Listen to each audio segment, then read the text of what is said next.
Miss Senator Pauline Hanson.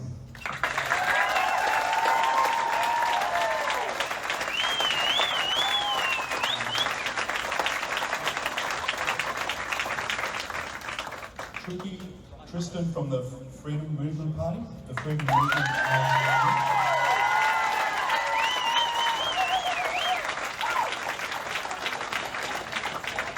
Mr. Campbell Newman, former Liberal Premier and now representing Big Pharma.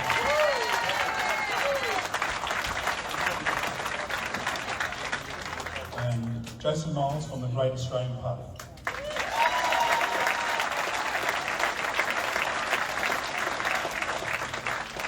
This is Tricky from the Freedom Movement. He hosts the marches in... Hey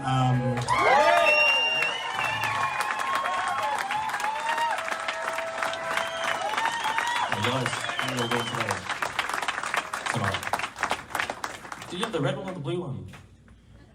Are we in different corners? Red corner and blue corner. I'm about to drop a bomb on this too, don't worry about that. I'd like to pay my respect to the original landowners, the Yugarapul and Yagara. I've been mixing up lately. Normally I speak in Brisbane, so it's the Turrbal and Yagara people. Monday night was Cleveland, so it's the Quandamukins territory that goes all the way out to Stradbroke Island, which is known as Minjarrabah. Tonight, the Yugarapul and Yagara. Now, I'm not First Nations myself, as many people still think after repeating it many, many times. My parents are Sri Lankan. 3 of my grandparents are Sri Lankan. 1 of my grandparents was born in Uganda, and I have European ancestry. So when they ask me if I'm Indigenous, I'll say, yes, I am Indigenous. I'm Indigenous to the world. And I'm part of the only race on this planet that's called the human race. And everybody here is in that race. So that's what everyone needs to remember. There is no separation between us. That's a trick. Yeah, thanks to Mara and the team. I know it's hard work putting these sort of things on, guys, so give them a round of applause, eh? Thank you.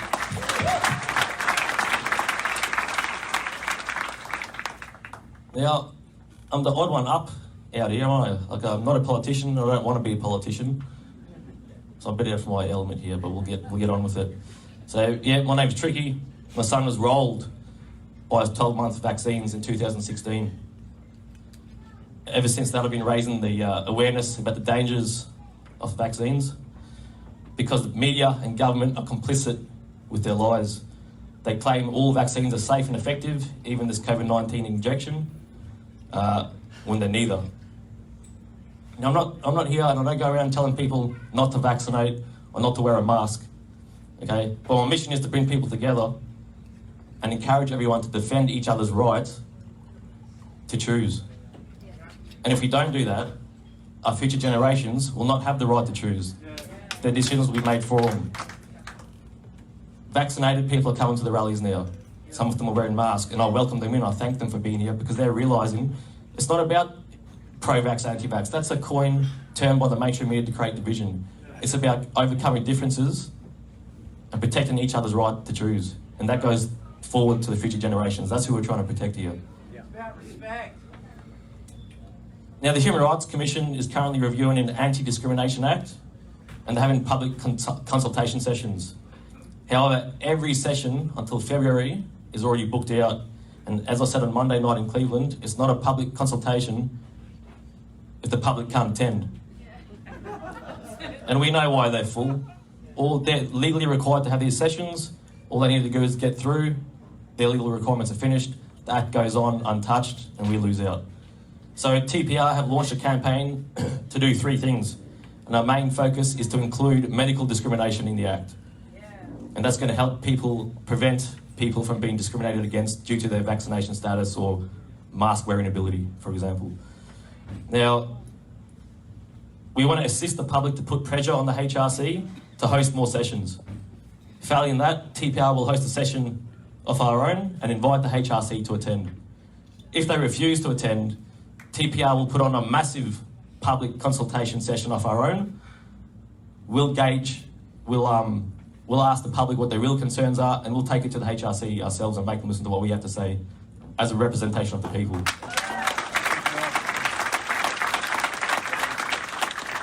Now, this lady, Nicola here in the blue shirt, she's got a little form, QR code on it. At some stage throughout tonight, please get your phone out, click on that code, They'll take you to a form which you can fill out to register interest in what we're trying to do here, and they'll help the campaign out. Right, so beginning of 2020, I started TPR in response to the hostile takeover, aka COVID-19. With the backing of the people, we've gone from 1,000 to 100,000 people in 18 months. Yeah. Same as Sydney and Melbourne. We had no money, we had no platform, but the people came together as part of the mass awakening, and together we kick-started the revolution.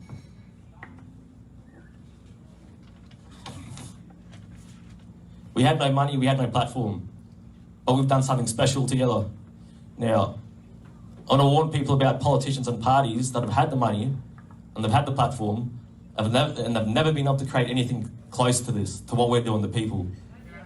Now, on Monday night, Pauline stated she was in a very powerful position. She said she has the power to block legislation. So then I wonder why herself, Malcolm Roberts and One Nation have allowed treasonous bills to pass, such as the Defence Legislation Amendment Bill 2020. Now, for those that don't know, this bill allows foreign troops onto our soil to deal with an emergency, use of force permitted, and here's the kicker, free from civil and free from criminal liability. Free from civil and free from criminal liability. Under this bill, protest can be defined as an emergency. And think about the current landscape that we're in. Foreign troops can move in on us, use force, have their way with us, with no repercussions whatsoever. Now, Pauline and the other politicians had the opportunity to define what emergency is. They had the opportunity to include a clause which stated no use of force permitted. They had the opportunity to include a clause which included protest cannot be declared as an emergency. But when the Green Senator raised these three issues and moved the motion to include these three things, they were voted down and the bill passed without change. The Identify and Disrupt Bill allows intelligence agencies to take control of activist online accounts, edit and send messages on their behalf, later using this in criminal prosecutions. Why didn't Pauline, Malcolm Roberts and the rest not vote against these bills? Is it because they wanted these bills to pass, or because they're actually powerless to stop it? Now, Pauline mentioned 5123A, and I wasn't going to read this out tonight, but I had a feeling she might have brought this 5123A of the Constitution up again, and it needs to be addressed tonight, so I'm going to do that quickly.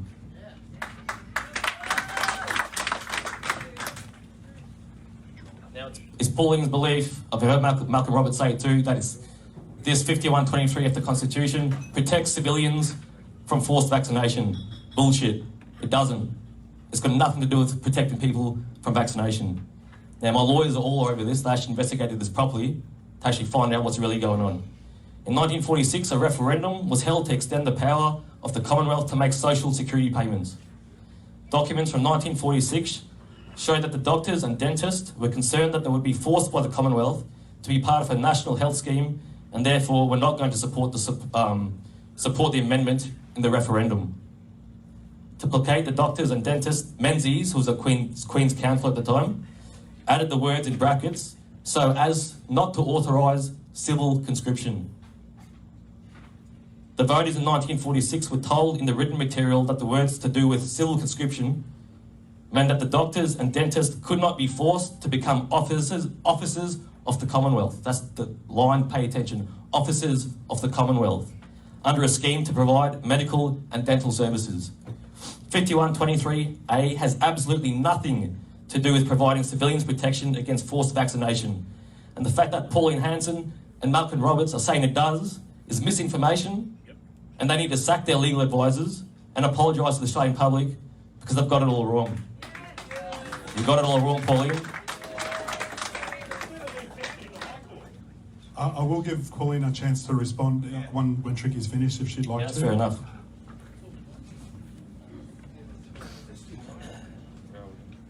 So I lost my spot now. Threw you right off track, that one. So guys, we're being sold out and set up for what's to come with these bills that I've been talking to you about. Pauline Hanson's One Nation. Listen guys, and this is not a personal attack on Pauline or Campbell. It's a personal attack. It's not a personal attack. It's an attack on the political system as a whole. Right? Let's not be silly. Let's not forget about how we've been travelling this whole, the last 150 years, what's happened to us. The rest of the politicians too, right? Everyone's been complicit in this. Campbell Newman here's tonight again. Hey Campbell, how you doing? He had the top job in Queensland. He was Premier Campbell. All hail Campbell. He sacked 15,000 public workers and announced plans to sell over $30 billion worth of public assets to line the pockets of the corporations. He was booted out of his own seat in spectacular fashion. It all came crashing down for Campbell, and I'll leave it up to him to explain why that happened to him. Now I'm almost finished, but I want to make my point here, guys. So, Pauline also said rallies are pointless and the real war is fought on the floor of the Senate in Parliament. What has Pauline done for us in her so-called war room? Apart from selling the Aussie people out and not voting against treasonous bills. Maybe she isn't powerful or in a powerful position because her recent bill, along with Craig Kelly's against vaccine passports, got absolutely smashed. Now, this isn't the fault of Pauline or Craig Kelly or any other politician. It's because the system is corrupt by design. It was built on the illegal and hostile takeover of this land. It was built by corrupt people to do corrupt things. It was built by prison masters. And the mentality of this country has never changed since settlement, since European settlement. They think they're in charge of us and we are their prisoners. I'm here to say that they answer to us. Yeah.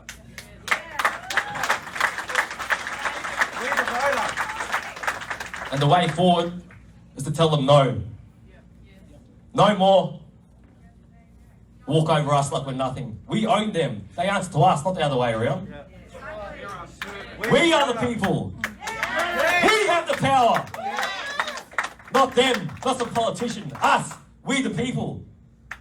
We stick together, we unite, and we win. There's too many of us. It's that simple, guys. Grow the numbers. 1,000 to 100,000 in 18 months with no money, no platform. We're just getting started. Keep building the numbers. Do what you got to do, build the numbers. Bring carloads. Buses. Buses, planes, jet, helicopters, what are you going to do? Shut the highway down. Now, Pauline mentioned tonight that she wants the nation to stop. And hard for me to say here, and I'd say, oppose it, civil unrest. I wish everyone would just come to a bleeding bloody halt. Can everybody remember the truckie blockade on the M1 in, when was it? August? Something like that? Pauline, I'm sure you remember, Pauline, you set it up. Now, that was meant to last 3 weeks, and I know that because I got a call from one of the truckies involved because Malcolm Roberts' office contacted them to get hold of me. 3 weeks, they said, we're going to do this. Now, I should have known something was up because we wrote a list of demands that the truckies were happy with, that we were happy with, and when we presented them to Malcolm Roberts' office, they bailed.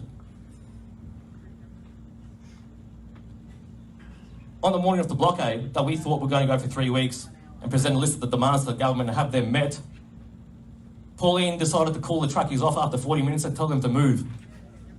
It was a publicity stunt.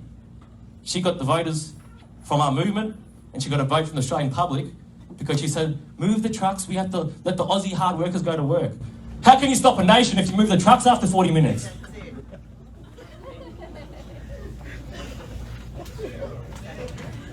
Politicians, they talk the talk when it comes down to it, have the opportunity, they sell us out. Just want the truth. How many business owners are here tonight, guys? Look at that, that's 60, 75% maybe. Thanks for coming down, guys, all right? Now, you guys have the power in this. All these business owners, you guys have the power to either enable or disable apartheid. If you comply, you'll be complicit in the future generations living in a country where decisions are made from and society is split. Apartheid used to be if you've got black or white skin, you're separate. Now in Australia, if you're vaccinated or not vaccinated, you're separate. Business owners, you need to understand how important this is. You need to stand strong, stand together and say no. The people will support you in that as much as we can to get us across the line. This is Judgment Day now, guys. This is about the future generations, not me, not you. It's about the kids of the future. Envision their eyes, their innocent eyes, these unborn kids, and think about what we need to do to protect them. And we've got to do it, that's it, full stop. And that's the story I'd like to be telling my kids one day, that we stood up against this tyranny, against the odds. The people rose, and we beat them. We won the war together. We put our differences aside. Muslims, Christians, rich, poor, black, white. We came together as one, and we beat them.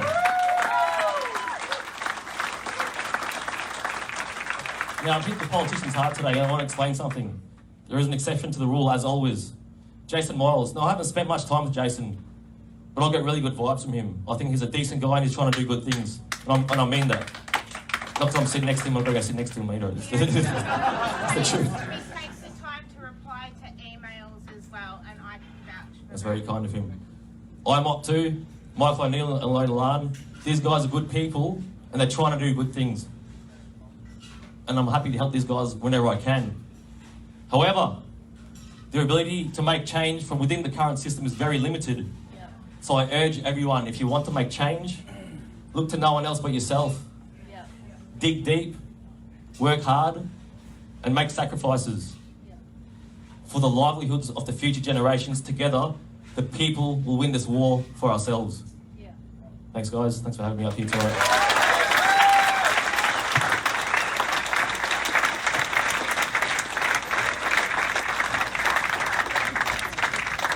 That's tricky. So this is a debate, obviously, and everyone's entitled to have a say. Everyone. So I'd just like to ask Pauline if she'd like to respond. She's quite welcome to. Yes? And then we'll move on.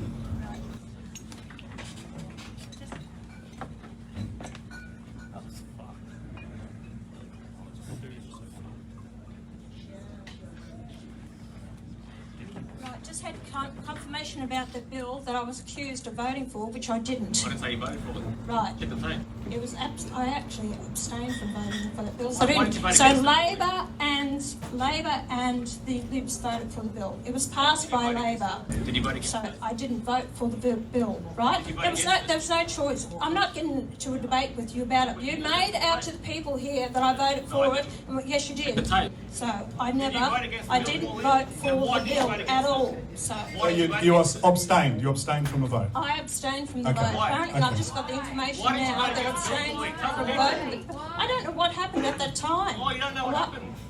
Tricky, You're in a position of power. You're in a position of power. I'm not having, no, I had no choice with it because it passed. You're a liar. How about being a bit more respectful? I sit there and talk out lying. The bill was passed by the Labor and by the coalition government, so a lot of these Why bills did you are vote against passed. the bill? Okay, guys. Look, So We that need was to- the bill. I we need abstained to from move voting. on. So you raised something We need about to move this. on. When you go on with the section 5123A, I've spoken to constitutional lawyers with regards to it and said it can be challenged in the High Court. As I said, the Constitution is how it's interpreted under the High Court. So if it's actually a case is put forward, then it's how they interpret the Constitution in the High Court. So that's right. It hasn't been tested at all. Exactly right. With a lot of things, hasn't been tested in the High Court. So it's under the interpretation of the High Court. So there is there, and I have had the advice from constitutional lawyers that it could be challenged by a couple of them, actually.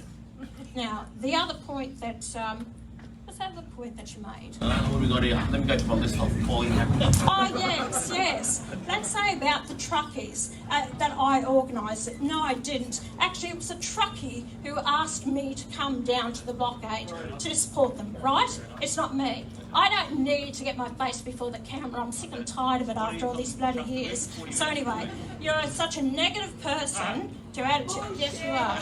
So anyway, the thing is that I went down there. It's not much. She moves the trucks after 40 minutes. well, let her finish. What Let her happened finish. was that it was going for miles and miles. We had workers, we had tradies, we had elderly, we had people who had appointments to be made. So the nation was So stopping. the fact is, as I said to them, I said, look, mate, you've made your point, and I think that after this period of time, that people really need to actually, you're only hurting your fellow Australians by stopping this. People need to get work. No, they weren't. It wasn't last August. It was not. How helpful that is? So at that time, if you are going to actually cause more problems to the people that was backed up there for miles and miles and miles, you have to consider your fellow Australians as well. I didn't think it was a good point with elderly people. There was animals there. There was a lot of people. So anyway, I think the point was made. Why were you involved? So anyway, that's why I thought, and I spoke to Truckee, I said, it's your choice, it's you. I said, I'm just saying to you what I think. It's about time. You've proven your point. You've got the media attention. You've got to consider other Australians. Elderly people have appointments for whatever reason. So that's why I thought it was a time to actually go on. But it wasted a lot of people's time. So either they held there for a period of time. It's you know. Hey guys, let's you just can not hold your forget she's you the can only hold one your who's protest. talking up in Parliament right now. So, You can hold your protest you know, rallies, but at the end of the day, it will only change on the floor of Parliament because that's the system that we've got. You can go and have all your protest rallies and everything like that, and it's great that people turn out, but at the end of the day, it has to be the people on the floor of Parliament, the politicians, to make changes that this guy can turn around.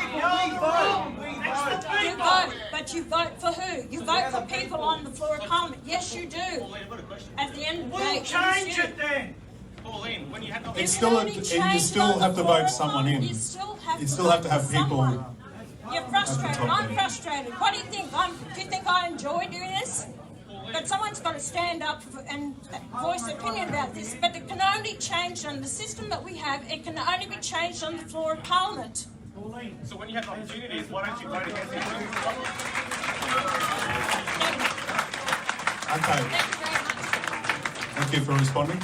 Well, I think we'll move forward because there's two other speakers, and Campbell Newman, would you like to speak after? Or you want to run out the back door?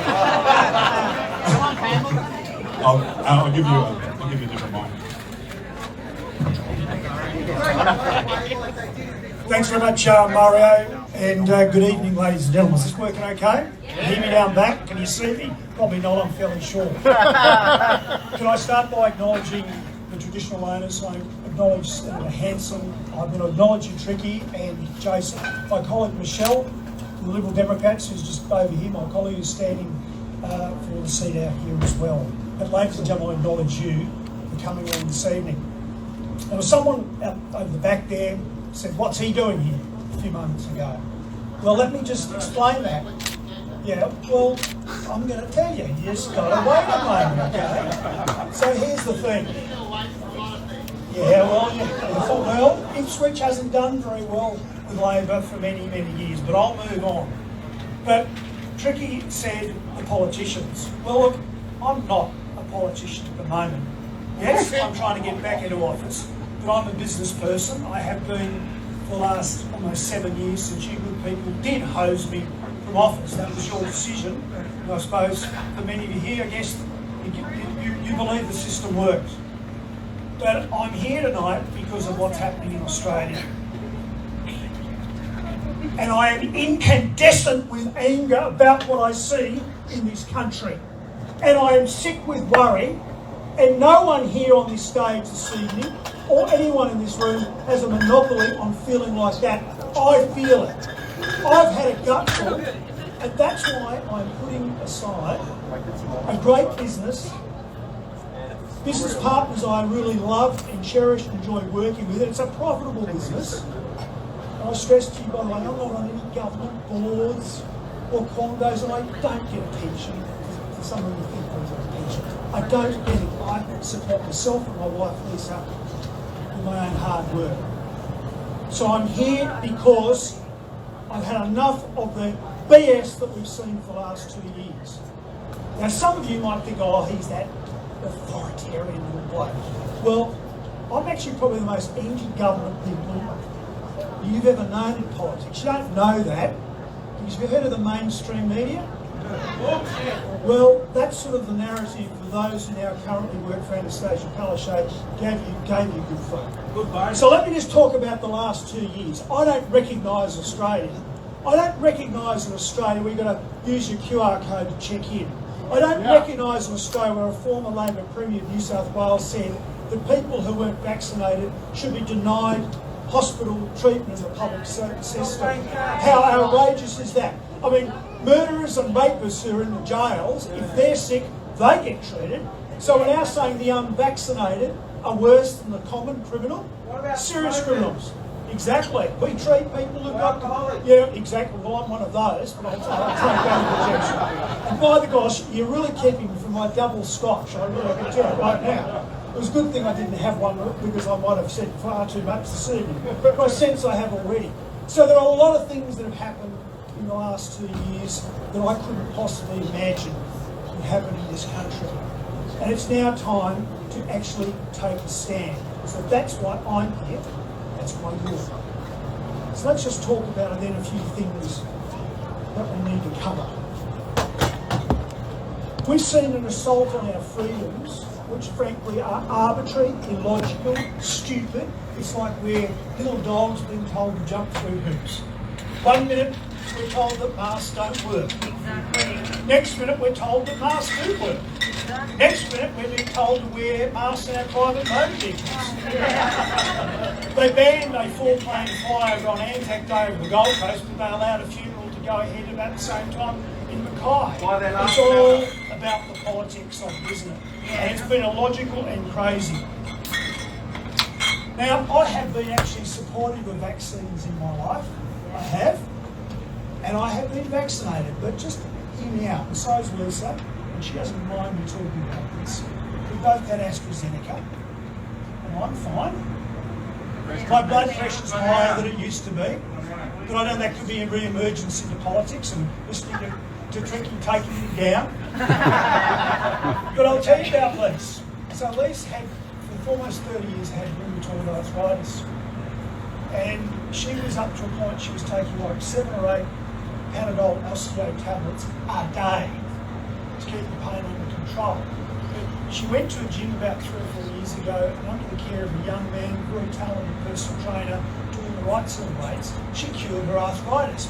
And you know, if you talk to the folks at Arthritis Queensland, she was sort of a bit of a pin-up girl about how you can actually deal with it naturally. Well, with AstraZeneca, it's back. And she's in a lot of pain. She's in a lot of pain right now, and she's got a few other issues as well. So I get it that there's side effects. I attended a funeral not far from here in the last few weeks of a bloke who's only 42, an 8-year-old, a 3-year-old. He had a stroke 3 weeks after Pfizer. He then 2 weeks later died. We buried him a few weeks ago here. Another guy rang me yesterday afternoon on the way to the rally at Slacks Creek last night. Pauline and I were at, and he just spoke about a Fijian Indian employee of his who was 36 who dropped dead at the bus stop of a heart attack. Perfectly healthy guy. So, what am I saying?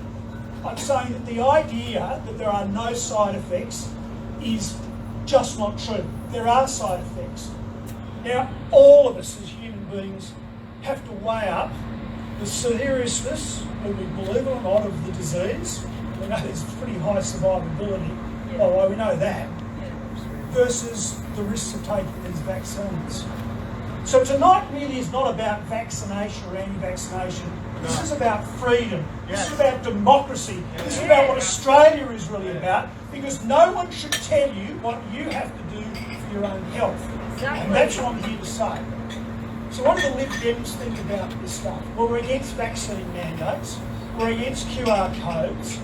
We're against the border closures. We're against the fact that an Australian passport means nothing now other than applying for some government service and IDing yourself. And we're against the surveillance state. We are against that. We need to open up. Those who want to have the vaccine have the chance now.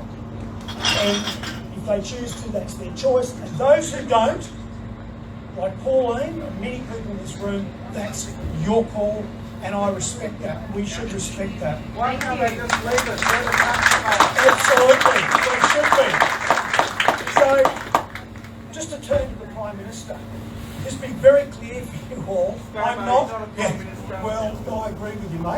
Absolutely. Well, I'm not going to repeat that. And this is a family, and I don't know if you know this is a family show, so please be careful. But the point about this is that I am no longer with the Liberal National Party. I have joined the Liberal Democrats because they represent the values that I believe Australia should aspire to. But others will have different views. One of the big reasons for going was what Morrison did. Morrison said 2.5 weeks ago that he was against vaccine mandates, and he had the opportunity with Senator Hanson to do something about it, or he could have done something himself. He chose not to. Shame on him.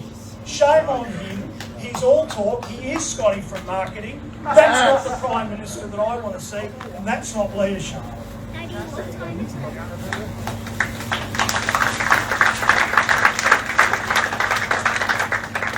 Tonight, I just should ask the question I meant to at the beginning. Are there any Ipswich City Councillors here?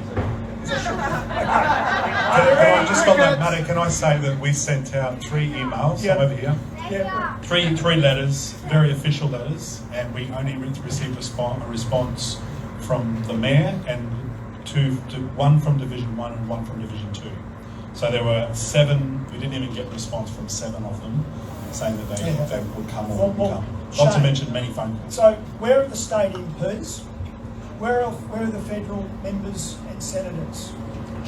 The problem is that I know this tends to be a Labor town here, and they tend to be Labor. But in other parts of Brisbane, we've been attending these things. At Redlands the other night, there's LNP people around that neighbourhood. There was only one, and he didn't bother to stand up and speak about it, though he says he's against it. So my point is this: it's the major parties. This is where Tricky and I do agree that major parties are a big problem, and we need to get rid of the people who are betraying us. Yes. That's again why I'm here this evening. You have my total and utter full support for things that you're saying this evening. I listen with heavy heart when I hear the stories of the businesses, and hopefully tomorrow we can hear some more about the things we can actually do. But here are some of my suggestions. Civil disobedience, I'm with Senator Hanson. You know, if you stand up in your own way, if the QR code doesn't somehow work when you're meant to check in, if you just wave through the people like I understand Mario's going to do, good on you, mate. Good on you for taking a stand.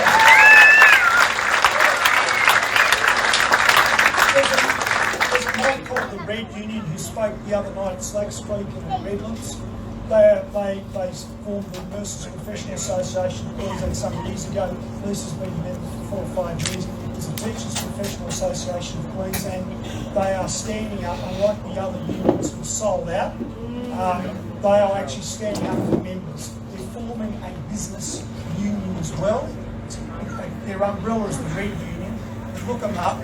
So they are saying they will, get behind a guy like Mario and support him if the other coppers turn up, because, we want to see people's papers and we want to see this. They will get behind businesses like this one. So that's something that you can do as well. But then there's the other stuff. Yeah, I totally agree that there needs to be rallies, there needs to be protests. This bloke has been fantastic in mobilising people, and that's important. That is really important. You need to write emails, not chain emails.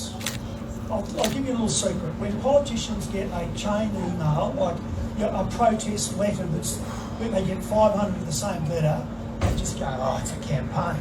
If they get 500 different personal emails that are firm, perhaps a little aggressive, but respectful, they take notice. Email these people. Get on their social media, post on them. Ring their office up. Ring again. And actually, yeah, but you just keep on. If everybody in this room tomorrow morning rang the local state members and deceives their officers. Why not you organise a few protests outside of these MPs' offices as well? Or just a suggestion. You're the master of this stuff. I'm only having people only protest against me. I don't organise protests. You need to. There was a great comment over here earlier on by the gentleman over here who's in the psych area. I think it was you, Sue, that said this. You've got to engage with your friends, your family, your neighbours, your work colleagues. You've got to tell them this is not about vaccination. This is about freedom and democracy. And using Tricky's word, this thing about tyranny. We are suffering tyranny now. We truly are. But you have to engage with them carefully. And you have to, it's hard not to be. I'm fired up this evening. It's hard not to be passionate about this. But we've got to open their eyes to what is going on. Because at first it was, the first jab, and you've got to have the follow-up one. And now today, Pfizer are saying, 3 jabs and we're